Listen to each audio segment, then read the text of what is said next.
Alors au départ de notre objet là, on va en fait faire une simulation rapide dans Adobe Dimension. Donc malheureusement, il n'y a pas d'automatisation. Il va falloir qu'on dessine chacun des panneaux qui composent l'objet, qu'on le crée dans Illustrator, et puis qu'on l'exporte vers Dimension et qu'on assemble. Alors on va faire ça d'abord dans la palette des calques. Celui-là, je le verrouille. Je fais un nouveau calque que je vais appeler, mais c'est pas obligé de le renommer, c'est juste pour la démo. Je vais l'appeler objet affadissant. Voilà. Donc je crée un rectangle par-dessus tout. Il a le fond blanc. Il n'a pas besoin d'avoir un contour noir, mais ça n'a pas d'importance en fait. Il a un fond blanc. Et l'opacité de l'objet va être diminuée, voilà. Le but c'est d'affadir, voilà. Un peu comme ça. C'est bien. On voit clairement que c'est juste comme un calque, un guide qui va me servir à redessiner par-dessus les objets qui vont être en 3D. Ok. Qu'est-ce que c'est cette chose que je vois là? Ah tiens, on dirait qu'il y a un point là qui est perdu. Ah non, c'est le centre du rectangle. Ok, c'est juste le centre du rectangle qui est montré. Voilà. Ah oui, sinon par le menu fenêtre option d'objet, je crois oui, en effet, fenêtre option d'objet, il y a la possibilité de dire que les objets, leur point central n'est pas visible. Haha. Vous connaissiez? Non. Ah ben voilà. C'est vrai parce qu'on se demande ce que c'est ce point qui est au centre. Quoi qu'il en soit, ici je verrouille cet objet affadissant et je crée un nouveau calque que je vais appeler panneau 3D, voilà. Donc je vous rappelle qu'ici on va utiliser Adobe Illustrator en tant que générateur d'objets 3D, mais c'est vraiment un des plus mauvais logiciels pour générer de la 3D. C'est juste parce que, pour commencer, c'est bien. Ça va nous permettre quand même d'avancer avec des outils que vous connaissez déjà. Donc bien sûr, ceux qui connaissent un logiciel 3D peuvent utiliser à la place un logiciel 3D. Ce sera beaucoup mieux que d'essayer de faire dans Illustrator les choses en 3D, puis de les assembler ensemble dans Dimension, mais voilà. Et alors, il faut quand même que je précise que pour des packaging, pour des présentoirs extrêmement complexes, ce qu'on va faire ici sera un peu trop cheapo, un peu trop complexe. Vous avez des présentoirs qui sont quand même beaucoup plus complexes que celui-là. Bon, enregistrer.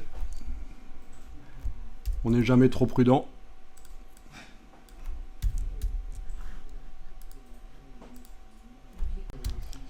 Donc au niveau du packaging du présentoir, vous vous souvenez à quoi il ressemble. Il va donc falloir qu'on génère dans Illustrator le panneau ici de devant, un des panneaux du côté qu'on dupliquera dans Dimension parce que c'est le même en fait, et puis le grand panneau à l'arrière là, qui n'a été texturé que sur le dessus, mais en réalité c'est un grand panneau 3D. Et puis le fond. Donc on va faire ça dans Illustrator. On va commencer déjà par le panneau du fond éventuellement. Donc j'y vais à la plume. Souvenez-vous que c'est juste pour faire un mock-up rapide, pour visualiser en situation dans une photo, sur un bureau, devant l'aventure d'un magasin, sur le... Voilà. Ok, donc touche verrouillage majuscule pour avoir le pointeur précis de la plume. Et je vais faire un clic et shift-clic. Non, pas shift-clic. Oui, shift-clic, oui. En tirant un tout petit peu pour avoir une petite tangente. Et je vous laisse faire la suite. Vous connaissez le fonctionnement de Illustrator. Donc, petite tangente, touche commande du Mac ou contrôle du PC pour ajuster. Et on fait tout le contour. Vous allez faire rapidement tout le contour à peu près. On n'est pas à 1 mm près parce que c'est juste pour faire un mock-up 3D. Voilà.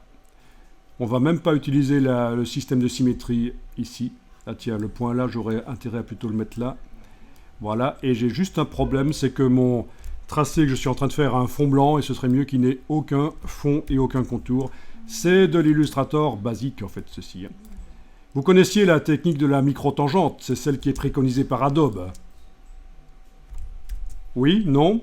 Comme ça. petite tangente, touche commande et on ajuste. Ce qu'il faut là-dedans, c'est absolument éviter d'avoir des points qui n'ont qu'une moitié de tangente d'un côté. Ça risque de faire des pointes, c'est la mauvaise méthode.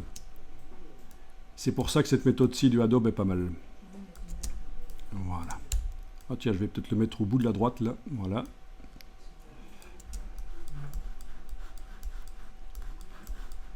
Ok. Touche Shift, je clique. Voilà.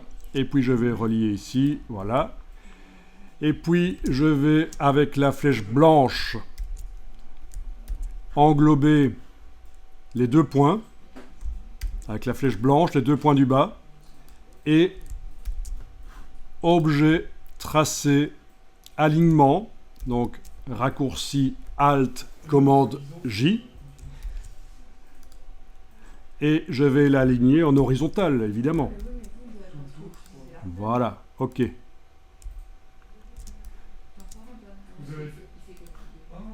J'ai aligné deux points avec commande Alt-J, donc la boîte d'alignement, tout simplement.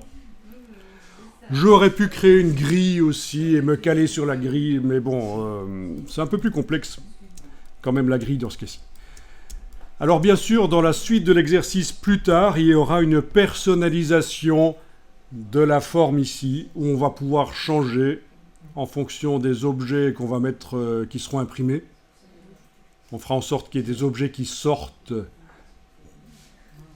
Et il y aura aussi des trous qu'on pourra faire, ça pourrait être très sympa, mais ça c'est pour après. On va déjà essayer de recréer en 3D dans Dimension ce présentoir pour pouvoir faire différents projets d'habillage et discuter avec le client, vous voyez, sans devoir imprimer et utiliser de l'encre sur une imprimante. Alors, vous avez chez Roland Digital Group, vous avez des imprimantes qui sont prévues pour faire des mock-ups, des projets de packaging, avant que ce soit imprimé de manière industrielle à grande échelle. Ou alors, ça peut aussi servir pour faire, pour des petites séries, des packaging, des vrais packaging, parce que c'est capable de couper des choses assez épaisses.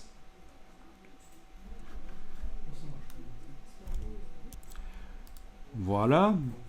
Donc, ce genre de choses sur lesquelles j'ai travaillé, c'est un, vous voyez, un rouleau en caoutchouc sur lequel on pose les supports qu'on veut imprimer. Il y a plein de petits trous parce que c'est aspirant pour que ça tienne, pour que le support reste en place. Et puis ça imprime, et ça imprime avec 4 couleurs, voire même aussi du cyan clair, du magenta clair aussi, donc c'est 6 couleurs, hein, cyan, magenta, jaune, noir, cyan clair, magenta clair. Ça peut aussi imprimer avec de l'encre blanche, utile quand on veut imprimer sur du carton brun et qu'on veut que le cyan, magenta, jaune, noir qu'on met dessus soit pas influencé par la couleur du carton, on met d'abord une couleur blanche. Aussi quand on veut imprimer sur du transparent.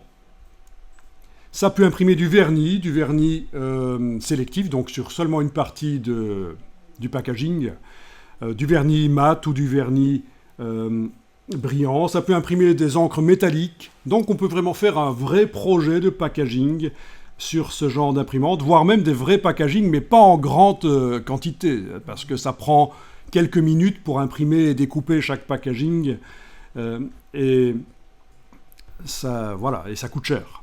Donc, moi je dis c'est plutôt pour faire du prototypage, ou des petits packaging qui vont coûter cher en fait. Vous vendez un produit qui coûte 300 €, un parfum ou je ne sais quoi. Si le packaging ça coûte 5 ou 10 € pour le fabriquer, ce n'est pas encore dramatique. Par contre, si votre parfum vous le vendez dans un Kruivat, vous le vendez 3 €, il faut que le packaging soit fait de manière industrielle en grande quantité et que ça coûte moins cher. On ne va pas le faire sur une imprimante comme ça.